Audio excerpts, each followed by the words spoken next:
Hi, welcome to Conversations with Joe. As you know, we have some of the most amazing, intelligent, um, cool people that we can get.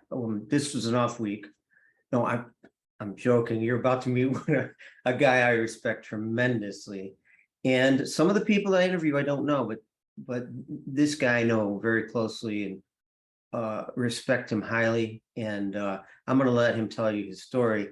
You're about to meet one of my favorite admirals that I've worked with, and if not my favorite, Admiral Mike Giorgione, who now resides in Coronado, Southern California. And I just want to get to talking to him. So I'm going to leave it there. And Mike, why don't you finish and tell us your story of where you come from, how you got where you are. You're now retired, and what you're doing now, if you want to bring all that together for us. Sure. Hello, Joe. Hello, everyone. Great to be with Joe once again. And let me start with this, folks. Above all things, I am very grateful. I am grateful for what I have in life. I'm grateful for what I don't have in life. I'm grateful for the time I got to serve in the military and all the great relationships that have come from it and all the opportunities. And along the way in 2006, on a golf course in Southern California, walking the day, is where I met Joe. He was a speaker at a leadership retreat when I was on active duty, and he and I just hit it off. And we spent 18 holes together, me tolerating his poor humor and endless barbarisms, but we connected and we vowed to stay in touch. And I was at a pivotal point in my career because I shared with Joe that I was up for promotion. And depending on which way the board went, I would follow different paths. And part of what I'm grateful for is being promoted and moving on to a tour in Hawaii. And that's where I continued my relationship with Joe and bringing him out to help my leadership team, doing several offsites with us, and him getting introduced to Big Navy as well. So very grateful for our relationship, Joe. Grateful for the time we have together today. And I look forward to the conversation with you and our listeners. Thanks. I appreciate it. How long have you been retired?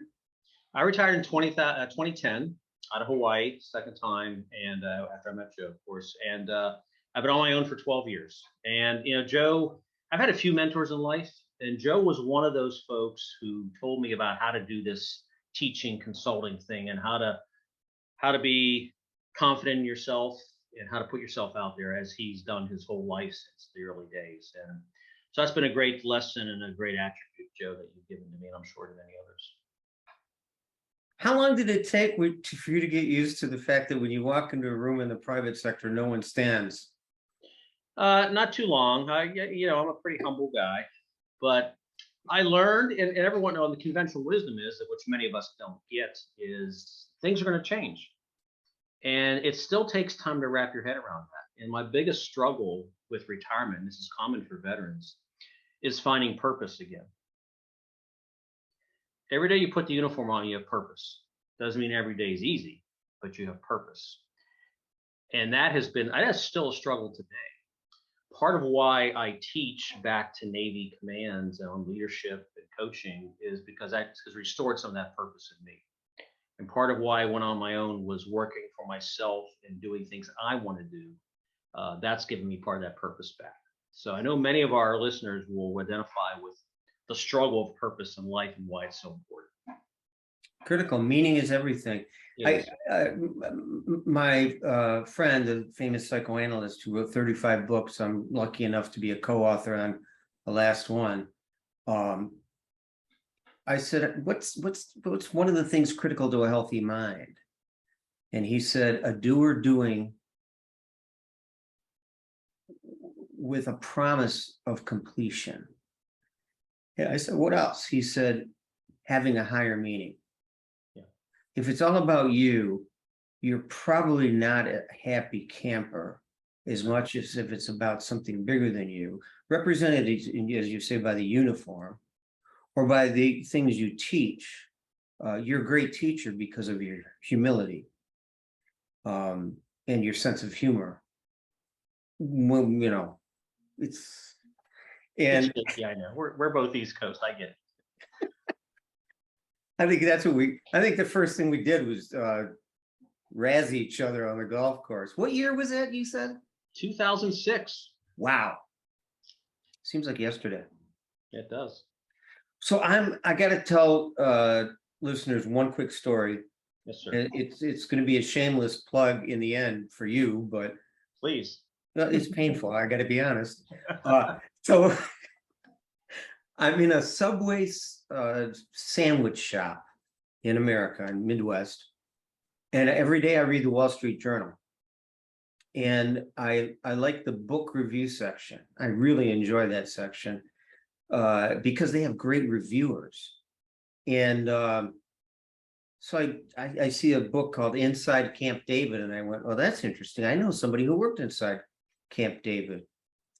And I continue to read it, and I have the book right here. Yes, sir. And Inside Camp David, the private world of the presidential retreat, written by Rear Admiral Mike Giorgione. The bastard didn't even call me to tell me he wrote a book. Shameless. Well, I'm glad you actually read something, Joe. That's good. Well, there's no pictures. That bothered me. Oh, there are pictures. Oh, I didn't get that far. I'll be honest with you. It's not a pop-up book, Joe. I get it. Yeah, it's a sleeper. Anyway, you acknowledged me in the book, and you wrote one of the most beautiful inscriptions. I've been in a lot of books. I've been had some nice things said about me, but this was very, very sweet, and I appreciate it. And it's so interesting. You worked with under Bill Clinton and George Bush, and you don't dish anything No. mean or negative. You just tell the story of how it came to be, how different presidents use it differently, some of the fun stories from the past, the lore, and I really enjoyed it. And I highly recommend it to anybody that likes the inside scoop on anything. Now since then, you've been doing a lot of speaking. Your calendar is full, and you're teaching a lot about leadership, which you've always been interested in. Mm-hmm. And you also work for a company, a large company as well. So bring us up to date on today, and then I got a billion questions for the next 20 minutes. So talking about the purpose earlier, I stepped out of the engineering profession when I first retired, and those were necessary first steps to enter corporate America. But I knew I wanted to do my own thing someday, and I took that leap and started teaching back to the government, the Navy particularly, on leadership, both civilian and military around the world, and love the travel, love the engagement because of the relationships and the network we all built, as Joe and I have talked about since 2006. That's the value. People know you, you're credible, you're humble, but you're experienced, and people can gravitate to that and seek advice. And actually being retired, I'm always honest, but I'm a little more open with them, not worried about what I'm going to say or think, because I have no real effect on their career anymore. And I love that connection with people and that trust. But I was also looking for something else to do. The book was certainly an enjoyable hobby and interest in sharing that and being respectful of everyone who's served there. And that's why there's no dirt. And the only bad reviews I get are no dirt. Exactly. They said that in the journal. Yeah. Yeah. And thank you very much, dirt mongers, because that's not what it's about. And it's sad that we always look for that. But I got involved with a technology company. I've always been impressed with people who build something. And I was introduced to two co-founders out of Carnegie Mellon University in Pittsburgh. So we're not a large company yet, but I like your thinking, Joe. It's a startup. I'm now their CEO. It's a leadership role. We have a multinational workforce. So communication skills, always learning, always developing your leadership approach. That's what I enjoy about this. So that purpose button has been pushed pretty strong for me. And like you, Joe, working on the next book about presidents who served in the military and how it affected their time in the office. Oh, that's fun. It can be addictive writing. I mean, it's hard to do. Everyone says I can write a book. I'm like, go ahead. So this is going to tick you off a little bit, but I decided a month ago I'm going to release 3 books in 10 months. One I've been working on for years. The other one is a compilation of my Cup of Joes. I hope you get those from the website. They're free. So even you can, And then, the third one is going to be called "You Can't Make This Shit Up," with an up arrow. Yeah. And I'm going to put one of those signs on the eye. I don't want to have that word on one of my books, but really, I'm just going to be asking people like you or your listeners. We'll get you a copy of this if you can post it on your website. You're welcome to do that. And it's just gonna be a compilation of other people's stories that are uplifting, that are hard to believe that they didn't see it coming. Yeah. Like a chicken soup for the soul kind of a thing for those listeners who are old enough to remember that game. So that takes the stigma out of the one book, because you have to write 3. So this one becomes easier. Yeah, well, you've always been a little bit crazy, Joe. So now you're really going over the deep end here. And so am I. Yeah. And it's good you've articulated and shared with the audience, because now we're all your accountability partners, right? And we're going to embarrass you if you don't deliver in 10 months. When did the clock start, by the way? I don't know. I don't wind mine. Yeah. Okay. So it makes me pay attention to it. So let's talk about transition. Okay. Very, very difficult for people to do. I decided a long time ago in leadership, as a leader, I better know transition and do it easier than everyone else. Not just tell everybody else they need to change. And to do that, you have to understand, what is it about it I don't like? And this is not a joke, this is the truth, Mike. Even people that say they love change say it all the time. It doesn't change. Yeah. It's the proverbial, the more you say it, the less likely it probably is. Right? Like the person, there was a Montesquieu, French philosopher and writer, said, Sure. the man who talks the most thinks the less. And I really resonated with me about people who share too much and really don't think things through. And they may espouse they love change. No one loves change. Leaders need to be good at it, leading it. You don't have to like it, but you have to be behind it, and you have to explain the why to everyone. But you're right. Most people are full of it and don't really understand what leadership is and don't do it very well. No, it's become a buzzword. Leadership is not an authority or a job title. Leadership is helping others find themselves in the higher purpose, feel like they own it, belong to it. And it's judged largely by the willingness of others to follow. Yep. And that's the key. In the new book I'm writing, it's called Narrative Wins. Sum it up, tell the right story to the right person in the right way at the right time for the right reason. Very good. It's leadership. So my tagline has always been, Joe, it's not about you. Right? To the leader, it's not about wait. La la la la la la la la. It's not about you, Joe. It's about the mission of the organization, and it's about your people. Exactly right. Exactly right. And that's more fulfilling. Yes, I find it. Yeah. That's the hierarchy of needs. That's where most of us, that self-esteem, that self-altruism, that's what many of us want. That's where I think the best leaders operate, is they appreciate the opportunity they have for a mission and people, but they don't make it about themselves. 100% true. I'm a pretty good chef. On Thursday, I'm having a world-renowned chef. I've seen his picture. What do they call that? Projected in Vegas, 22 stories high. He's won the Iron Chef. He's on TV. He's James Beard Award winner. He's a restaurateur now. He's several restaurants, and he's a chef's chef. I've never met a chef around the country doesn't know who he is. Wow. And he's a friend. He's a dear friend.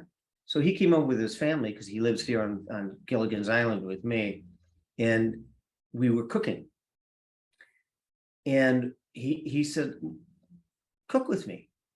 I said, "I thought you were cooking." He goes, "Let's cook together." And I realized, when I have dinner parties, and I try to have a lot of them,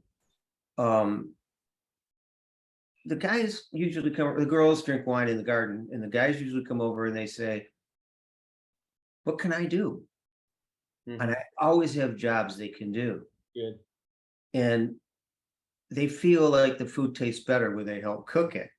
So leadership isn't always exclusive. I'm up here, you're down there. Let me open the fire hydrant and pour my knowledge into you while you, try to keep from drowning from my brilliance. It's, hey, how you doing? You gave them a role, Joe. You recognize them. It's that if you're going to lead change as a leader, get your people involved. Let them be part of the solution. You may have to make the hard call, but you involve them in something as simple as cooking in the kitchen, your kitchen. People feel welcome. It's like when my friend lets me drive his boat.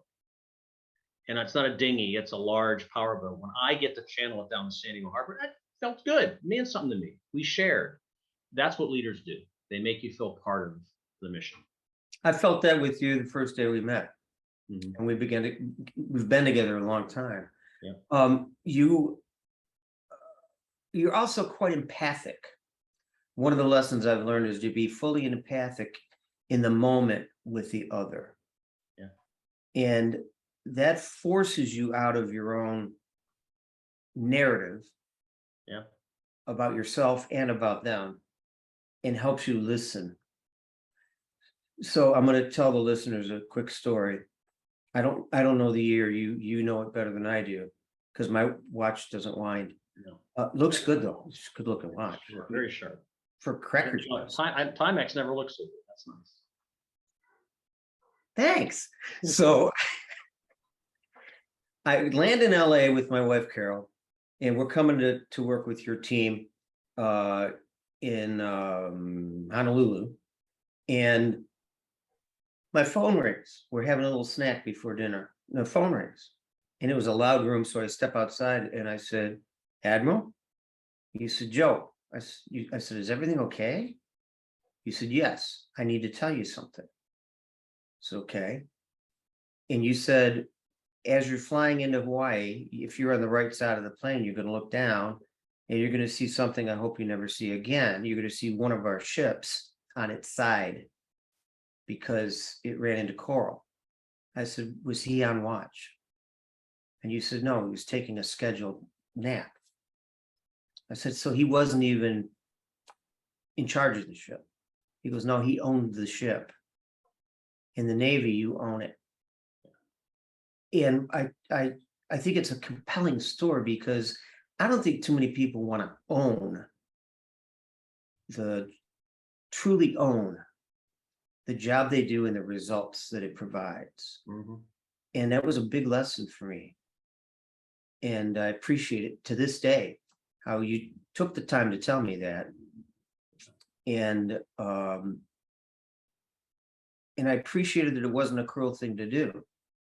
No, it's because the purest form of accountability, Joe. It's a high form of accountability. And we have accountability to ourselves, our loved ones, our employees, our partners in marriage, or just partners, or our partners in business. And that's a higher meaning. Again, when there's a miscommunication, I take the blame. And you helped teach me that morning in such a concise way. One of the reasons I think you're such a great teacher. What kind of concise lessons have you learned and carried with you through the year? Your dad is a great guy. I met him, and I'm sure he's in there somewhere too. Being grateful again, going to the Naval Academy and understanding the big picture and all the stuff you go through as part of the process, but learning how to compartmentalize that and understanding your emotions and how to respond, not react to things, Joe. That was a huge lesson. Learning how to move around. Lao Tzu, yes. Yeah, learning how to move around the world with a young family. We were married very young, Michelle and I, and then having daughters later in life.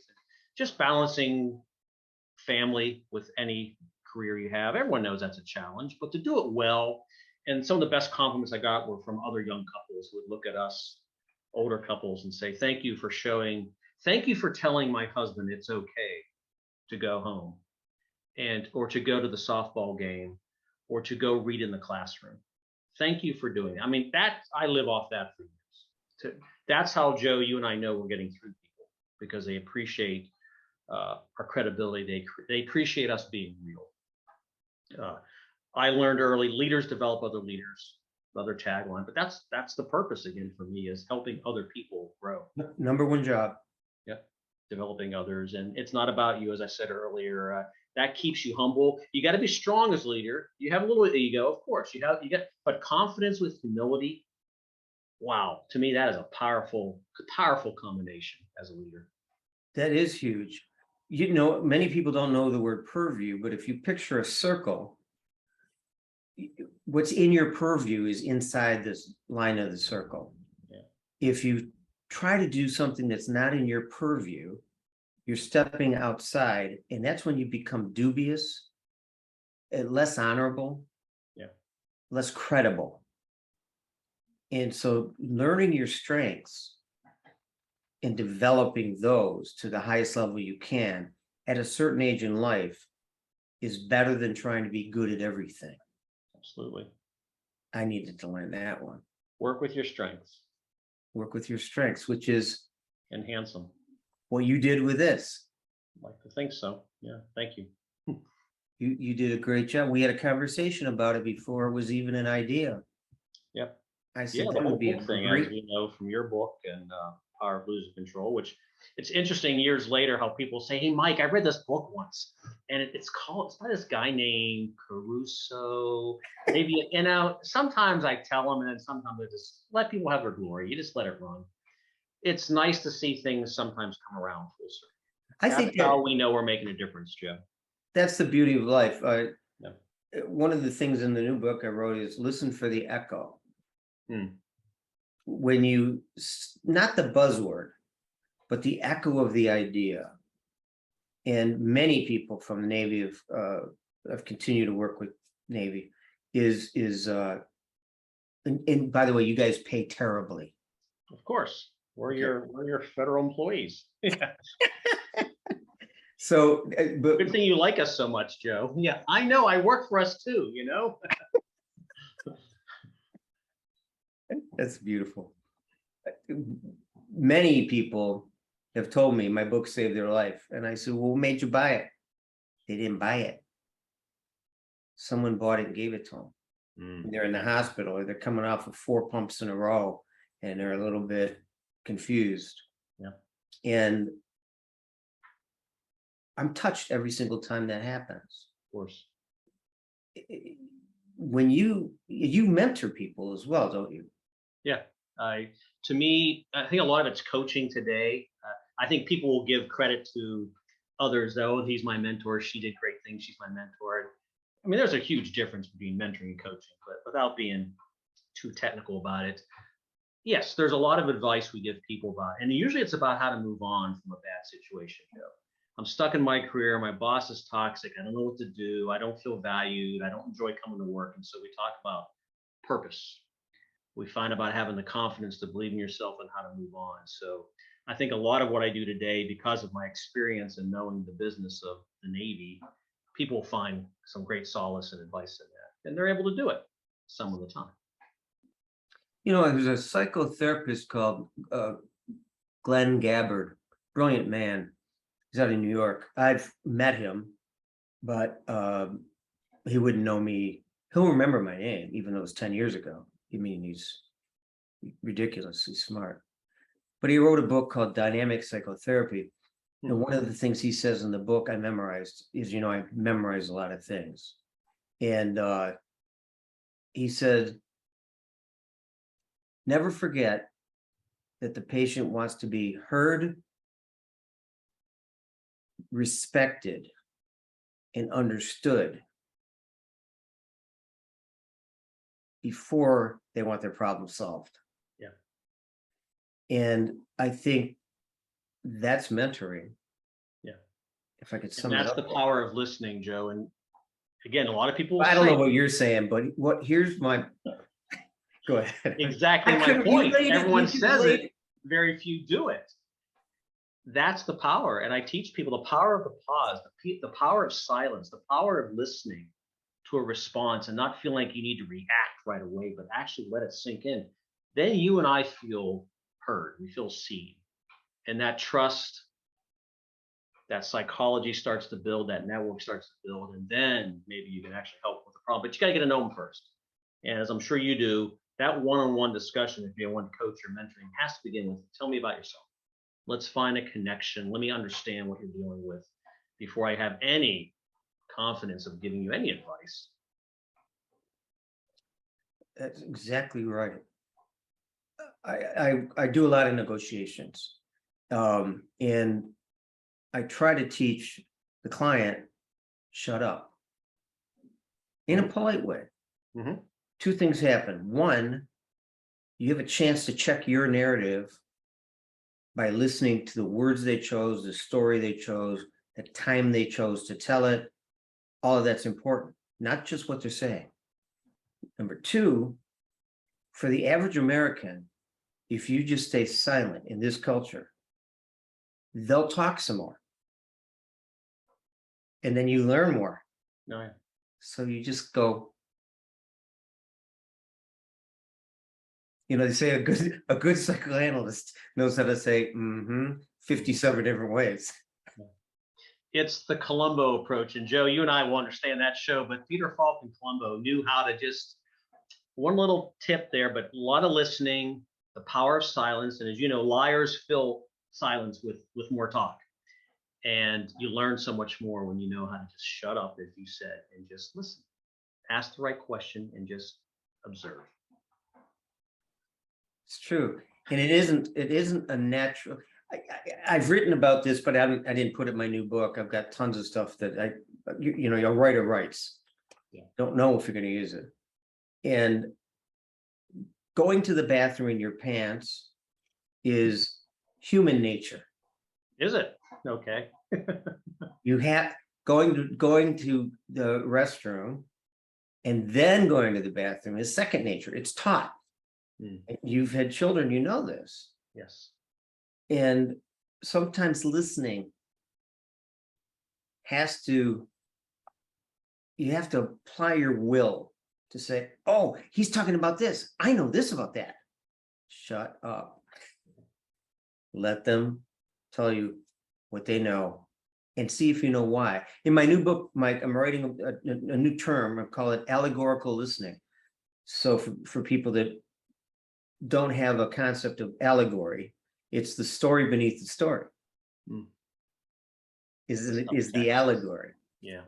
And if you can listen and hear the story beneath the story without inserting yourself into the story, very difficult. You'll know the person better. You'll know how to talk to them. You know what language to speak in. You know what tempo to take. You'll know what not to address at that moment. And these are all critical things. The right frontal cerebral cortex knows logic and language. And if the amygdala that knows fear in the back of the mind goes off, this guy justifies why you're afraid. It can't hear a word anything is happening after that. So this isn't just being nice to have an effect or for your ego of, false humility. This is a leadership technique that needs to be practiced. And you do it far better than most people have ever met, and more sincerely, by the way. And I think that's why we hit it off. So, and by the way, I don't play golf. Please don't invite me to play golf with you. I was riding along with the Admiral just to ride in the golf cart. Yeah. And I was impressed in your Aloha shirt. You would drive 18 holes listening to the rest of us, but that's what was fun about it. And it was. I enjoy good lies. Yeah. And, it didn't affect my game because my game is my game. It made it more enjoyable. The worst thing is to golf with someone for 5 hours that you don't enjoy being, kind of like life. So it was a fun day. We laughed our butts off. Yeah. And we just recently attended a change of command for a captain in California, and I didn't know you were coming. Yeah. And as soon as we saw each other, there was big hugs, and your bride was there, and it was just, I think we were the loudest laughing group among everybody. Yes, you were, Joe. You were. Well, the rubber ball helped, Yeah. and I'm so glad you wore it. Yeah, I thank you. I was following your lead. Mike, is there anything else? How do we get you? How do we get a hold of you? InsideCampDavid.com. So Joe, if you'd show the book again, my website for teaching and everything else is all built around the book. So InsideCampDavid.com. That's how you get to Mike and the things I do. And that's how I prefer the listeners, viewers to reach out. Thank you, Joe. I don't recommend too many books, but I really enjoyed this one. Thank you. And you did a great job. It's not easy to write a book, and it's harder to write about personal experience. But you didn't make it about you. No. You truly made it about serving and observing, anticipating. You know, when the fire gets blocked and the smoke comes into the building, and what do we do? Right. And get to turn around and say, hey, what do we do? You're running the joint. Yeah. And it's a great story. So thanks a lot for sending this to me. Thank you for that. That is the sweetest dedication I've ever had. And thanks for mentioning me in the book. And is there anything you want to leave us with? Again, folks, be grateful. We all have bad stuff. We all have tragedies in our life, some more than others. I get it. I just want folks to know I'm grateful for what I said, what I've had and what I don't have. I'm grateful for relationships. I want to make a difference in this world. I want to give others purpose, help them find their purpose. So let's do more of that for each other. Let's listen to each other. Let's care about each other, and just be that person that someone needs to turn to once in a while. Because remember, Joe, it's not about you and me. It's about them. I hate that part. You have done that for me, Mike, and I'm so glad you were able to join us. I know you're really busy. You've got a lot going on. Thank you very much. I hope the people that see this will contact you. And he's a great speaker too, by the way. And he's shorter than me. I had to get that in there. Yeah, you did. It's not true, but I'll let it go. I'll just listen. I love a good lie. Thanks again for joining. Really. Thank you, Joe. Thank you, everyone. Take care. Wish you well, my friend.